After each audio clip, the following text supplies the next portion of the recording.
Ladies and gentlemen, please welcome back Michael Peterson with former U.S. Secretary of Energy, Ernest J. Moniz.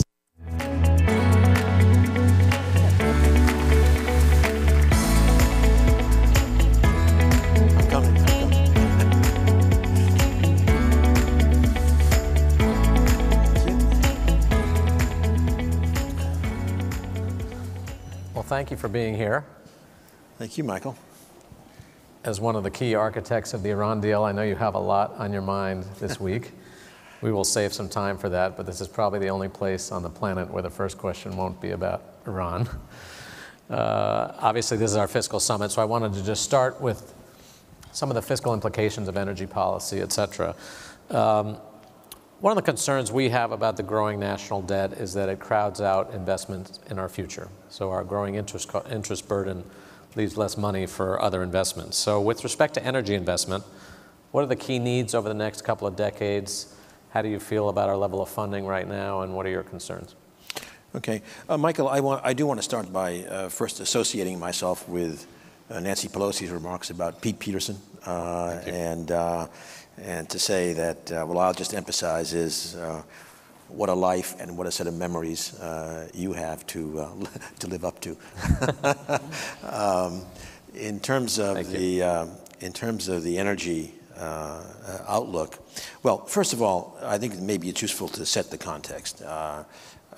Number one, you mentioned President Trump's announcement on Iran. I will go back to another announcement by the president on June 1st of last year, announcing withdrawal from the Paris Accord. Having said that, it was critical that governors, mayors, and most importantly, about 1,400 business leaders within 2 days said, we're staying the course. So my message here is we are going to a low-carbon economy. Exactly how fast, et cetera, is open statement. So that's the context here, that we are going through a major transition in the energy economy over the next 2, 3, 4 decades. Okay, a lot of investment, a lot of shift from what I would call a natural resource-based energy system to a technology-based system. This technology-based system, first approximation, has no fuel cost. It's all about capital. And so the structure of the debt and equity markets actually will play a major role in how this can go forward. We may be seeing that rather sooner rather than later in terms of things like interest rates, et cetera, affecting this path forward. Can you give us some examples of technology-based? Yeah, so wind, solar, but in particular, not wind and solar integrated with storage. Okay, I'll give you just one more example now, further out potentially, that the electricity sector is critical to decarbonize, and we see pathways there.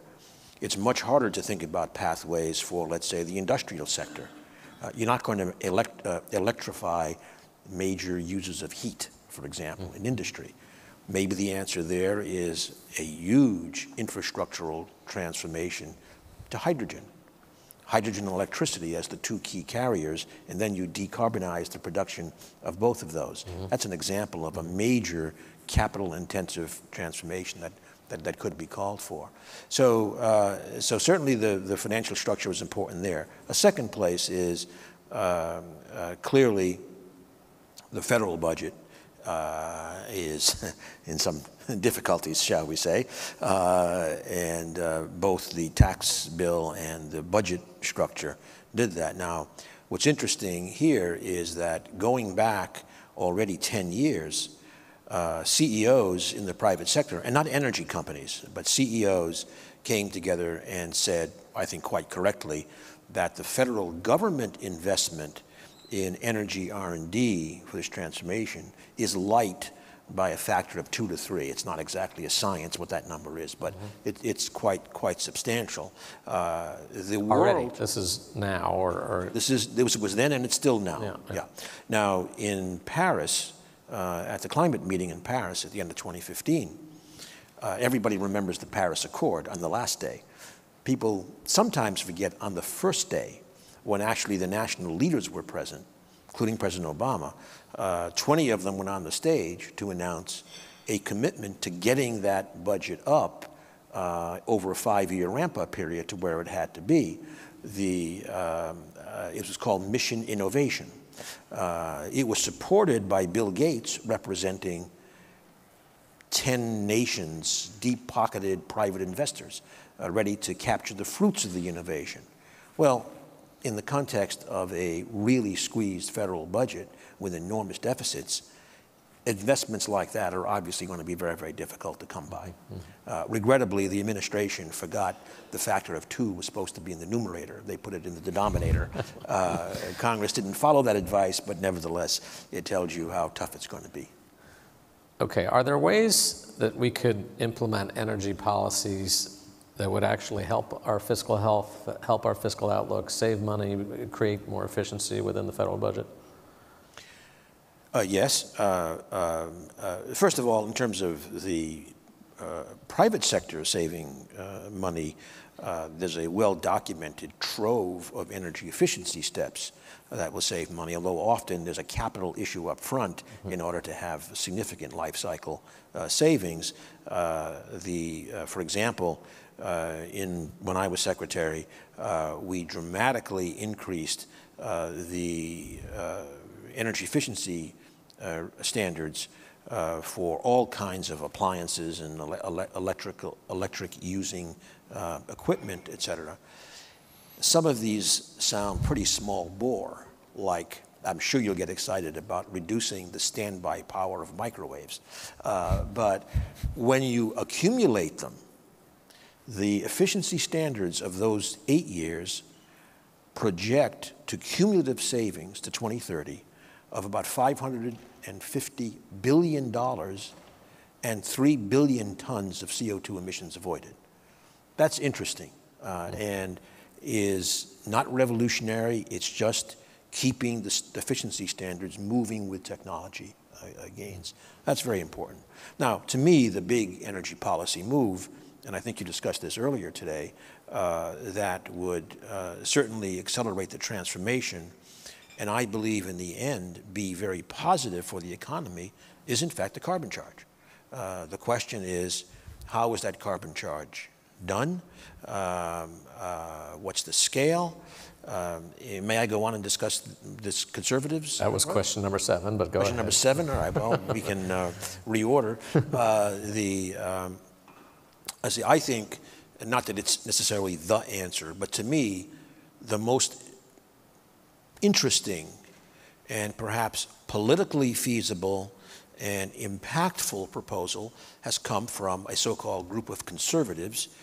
Frankly, it's basically Republicans. George Shultz and Jim Baker are leaders. Hank Paulson is there, and others. And what they propose is a 3-prong approach. One is you put a price on carbon dioxide emissions. They propose around $45 a ton, which a lot of people gag on, but that is roughly speaking what's called the social cost of carbon. Secondly, and bluntly, this appeals, let's be crude about it, more to Democrats. Rather than do deficit reduction, which is a subject of this conference, the statement is keep the government's hands off this money. It's a lot of money, $45 a ton times, say, 5 billion tons per year, and just peanut butter back to the population as a dividend. The modeling suggests that the lower 70% of the income distribution will come out positive. Therefore, it's a progressive charge. And then the third prong, attractive more to Republicans, you might say, is that accompanying this would be an elimination of other tax incentives for particular energy technologies, which would save federal budget, and the rollback of at least a class of regulations. So it's an interesting, balanced approach that I think accomplishes many, many goals. And and every indication is that this is more or less GDP neutral, but I think it has a secondary effect of emphasizing the innovation agenda that would serve us very well in the international global marketplace for clean energy technology, which is estimated to come in at something like $60 trillion over the next 10, 15 years. Mm-hmm. What do you think the prospects are for a carbon tax? I mean, do you see it 10 years from now? What is your probability on whether or not something like this could happen? I mean, you've had a lot of discussions. Let's not give a number, but I am actually maybe crazy, but I am very optimistic. I believe we will have something like this done sooner rather than later. And by sooner, I mean years versus decades. Mm-hmm. Okay. Let's talk a little bit about nuclear modernization. Part of that, by the way, is because weird weather will continue to influence the public views on climate change and the need to act. And people will begin to notice more and more the enormous costs of adaptation. Have you seen that yourself in your discussions? Yes. I think there's clear movement in terms of the population understanding the risks and wanting to act, but not an understanding about the scale of what's needed to act. Mm-hmm. And that's where I think we're not yet there. Mm-hmm. But the adaptation is the issues of storms, of wildfires, of insect vectors are clearly being noticed, and support is growing. Okay. Nuclear modernization. The last Obama budget had a request that estimated, I guess this is a CBO estimate, of $1.2 trillion over the next 30 years to modernize our nuclear facilities. Obviously a big tab. Some say we need to spend more than that, others less, others say we have better ways to use our funds. How do you think about the trade-offs, and how essential is it that we modernize, and how do you think about those cost figures? This is the modernization of the nuclear weapons, the complex delivery systems, and the like. First of all, let me distinguish between those two pieces of modernization. That is the nuclear weapons complex, and that is a Department of Energy responsibility that I had, where you dismantle the weapons, you life extend them, et cetera, et cetera. That's about 10% of the total cost. Flat out, I say that has to be done. And it's not because I'm waving a DOE flag here. It's because these are facilities that are typically 50 years old.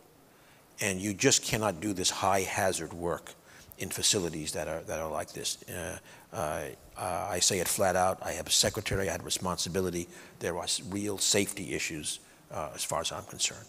Now, the balance, the 90%, is really all about all the delivery systems, the triad, the missiles, submarines, bombers, cruise missiles, et cetera. And I think that's where the policy discussion can come in terms of potentially ameliorating some of those costs. The problem here is, and I want to say that Michael Peterson is a very valuable member of the board of the Nuclear Threat Initiative, and so is familiar with these discussions, that the reality is we are in a horrible situation with Russia, and in particular, horrible because we clearly have a lot of problems, and Ukraine started a lot of the problems. But the reality is, even in the worst stages of the Cold War, we always maintained dialogue and activity with Russia on the common existential issues of nuclear weapons. That is practically dead in the water. In fact, if we do not renew the New START Treaty by 2020, it will be the first time in decades that Russia and the United States did not have any mutual restraints on nuclear weapons, and did not have any monitoring and verification issues. If that continues, it's only going to put pressure on doing more and more in terms of the modernization, and a big risk of even introducing new weapons. Many of you probably saw President Putin had this rather unpleasant, shall we say, presentation where he was happily talking about the brand new kinds of nuclear weapons, maneuverable nuclear weapons, sub-ocean delivery systems. We are at the risk of a major escalation here. We got to put this genie back in the bottle for our safety, but also to resolve these budget issues, because in the end, budget strains or not, if this is viewed as existential and that we somehow need new weapons and the like, we may not only spend 1.2 trillion, but maybe more than that. So your view is a relatively small portion of that projected spend is essential for just maintaining. And because we can't live off. So the vast majority of that is optional based on strategy. Well, I don't know. I'm not sure I would call it optional, and many would not call it optional. But I do think. But the rest is based upon what is the mutual position in terms of deterrence between the United States and Russia. And if you're not talking about it, you're not monitoring, et cetera, you know where the pressure is on both sides. Essentially another arms race, which we can't afford and we shouldn't risk. Okay. On nuclear security, talk about some of the other threats that you work on at NTI, nuclear materials security, cybersecurity. When you think about the landscape of threats today, what are at the top of your list and what are the things we need to be doing to address them? So number one, and I won't repeat it, but number one is this issue of restoring a viable U.S.-Russia dialogue, including military-to-military communication, which is not going on adequately. At NTI, as a non-governmental organization, which, by the way, does not accept U.S. government money, but does work with U.S. government agencies cooperatively, we are trying to get projects done that can be effective and build trust with Russia. One of the examples is we will soon be hosting the second meeting with Russia and the IAEA and DOE in Kyrgyzstan, which is to try to identify and remove leftover Soviet radioactive sources in Central Asia that could be used as dirty bombs. So that's an example of kind of really trying to do stuff to lower the temperature. Another is, and this is very relevant to the Iran situation, but it is more global, is look, nuclear power is spreading globally. May not be doing very well in the United States, but it is spreading globally. And the big concern is how that spread occurs, how things like uranium enrichment, plutonium separation occurs. And so we are building up a major program to try to help guide how international fuel cycles develop to reduce risks. A third area is that we are elevating, if you like, a set of activities already going on around verification. That includes technology, it includes diplomacy, et cetera. But when you think about it, verification is key to so much. I just already mentioned it in terms of nuclear weapons stockpiles. Iran, the Iran deal is about verification when all is said and done. A North Korea deal will be about like an oy vey attempt at verification. It'll be really, really difficult. So verification across the board is another major focus area. Finally, I'll just say give one more, which is biosecurity.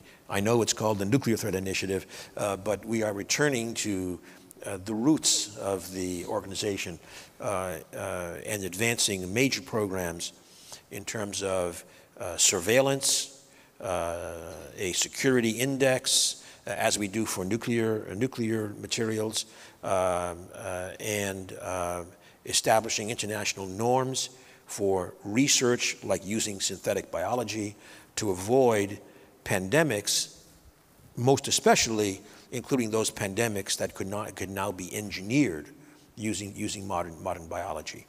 So that's another big program. I should have mentioned, you mentioned it, so could the index go back to it. And also, again, from the beginning of this program, what's critical is not just the nuclear weapons, but the nuclear materials that can be used for nuclear weapons, which is high enriched uranium and plutonium. And NTI, I think, had a very distinguished role, a little bit below the radar, which was part of the effectiveness in supporting, ironically, for the United States government and for some other governments, preparations for the 4 nuclear security summits that took place during the Obama administration. One cannot underestimate taking this nuclear issue, a little bit arcane, but of great importance, and elevating it to the place where every 2 years, approximately 50 national leaders came together to discuss these issues and to bring what were called gift baskets in terms of specific reductions. At that period, the number of countries that have any high enriched uranium in them, for example, decreased by about 1/3. So those are the kinds of things that we are trying to help with our position outside the government. Can you speak a little bit about cybersecurity and how that overlaps with our nuclear arsenal and nuclear power, and describe that threat? So obviously, cybersecurity is a threat across the economy. I should also say across the energy sector, with incredible numbers of attacks on our energy infrastructure. But in the nuclear regime, both for nuclear plants, but let me just focus on the nuclear weapons issues. We are very concerned about the lack of any norms internationally in terms of cybersecurity. What's the risk? The risk is that, first of all, we certainly believe that the biggest risk right now of a nuclear weapon being used is through miscalculation, blunder, incorrect information, et cetera, et cetera. So, big issue is cyber attacks on the command and control systems for nuclear weapons. For example, the command and control systems depend critically upon real-time, very real-time data coming down from satellites and other observational areas. If those are interfered with, provide false signals, the President of the United States or the President of Russia, when you really boil it down, may have 5 minutes to make a real decision about whether or not to shoot off ICBMs.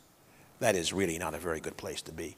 So on the one hand, we need to work on things like the cyber risks, not simple, but start that process of establishing norms.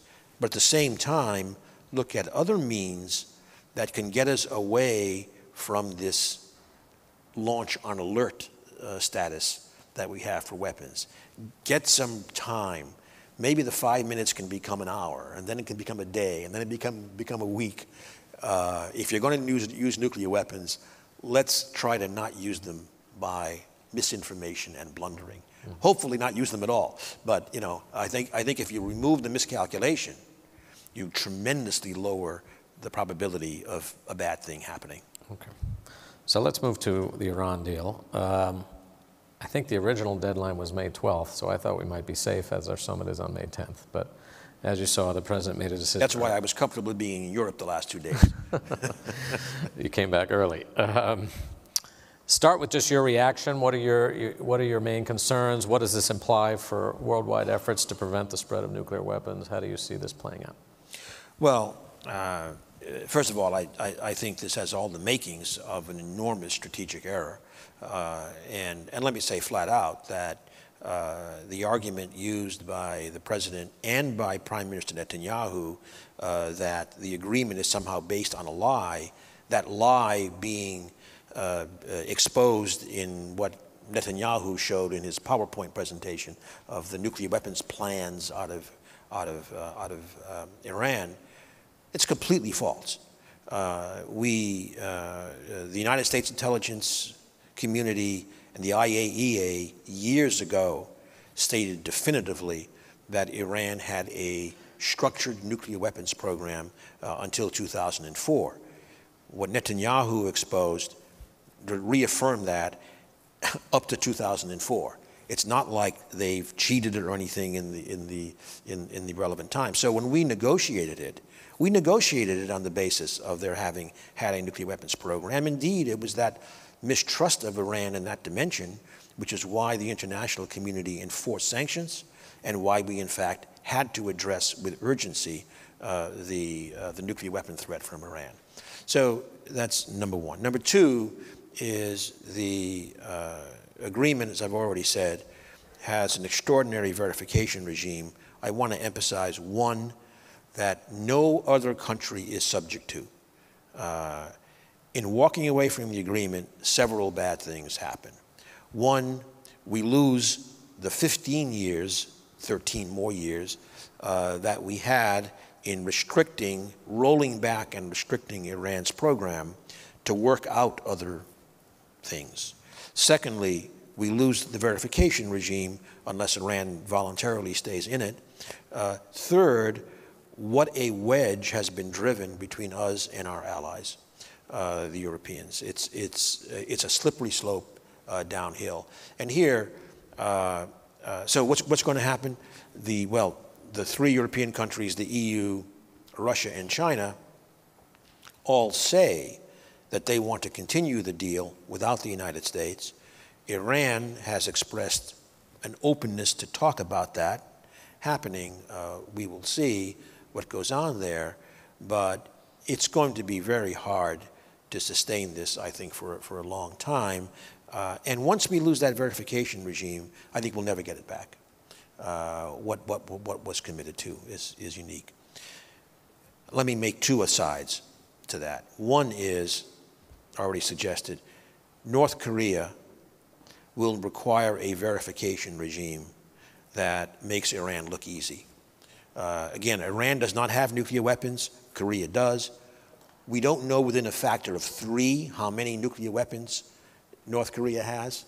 How do you say that you've gotten rid of the nuclear weapons when you're uncertain by a factor of 3, and they are not individually very big in terms of hiding?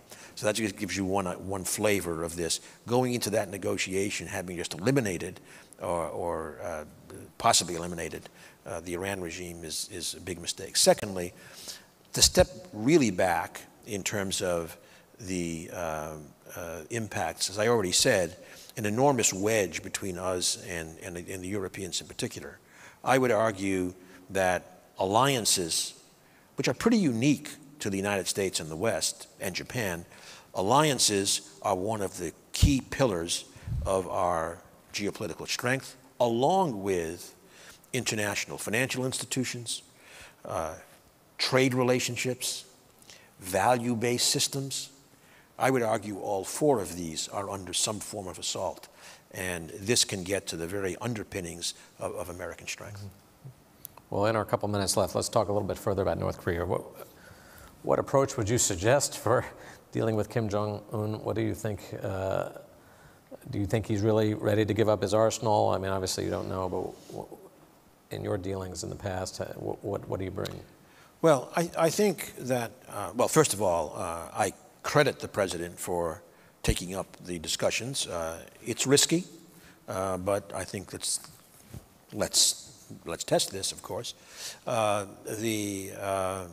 think that, personally, I think North Korea may very well be prepared to give up its nuclear weapons, but in my view, over a very significant time period as overall security relationships are built. And that means not just North Korea, but North Korea, South Korea, China, especially Japan, Russia as well, and the United States military presence there. But I think that this is a long process, and frankly, until the North's economy has some semblance of being an economy, I think it'll be very, very difficult to give up that arsenal. So I think this is going to be a difficult negotiation, one that will require extraordinary verification measures. I remind you, as you well know, North Korea is a much more closed society than Iran. That's one of the many reasons why it will be so tough. And it's going to have to be, I think, a phased program over a long time, going well beyond the nuclear weapons issue to the overall security and economic conditions. What do you think he'll ask for from us and others? I think he will, well, two things are for sure. The economic help and economic relief, and that's a question of how we meter that versus the demilitarization. Certainly for a permanent peace treaty involving the United States, North Korea, South Korea, and China, which is clearly part of a normalization and demilitarization. I think those are key. The question is, if he also asks for essentially an implicit recognition of being a player at the nuclear weapons table, that will be very, very hard to swallow. Well, it's interesting times. I want to thank you for taking time out of your day to be here. No, it's a going on pleasure. in the world. Great to be with you, Mike. Thanks for all the work you're doing to keep us safe. Thank you. Thank you. Okay, thanks very much. Thank you.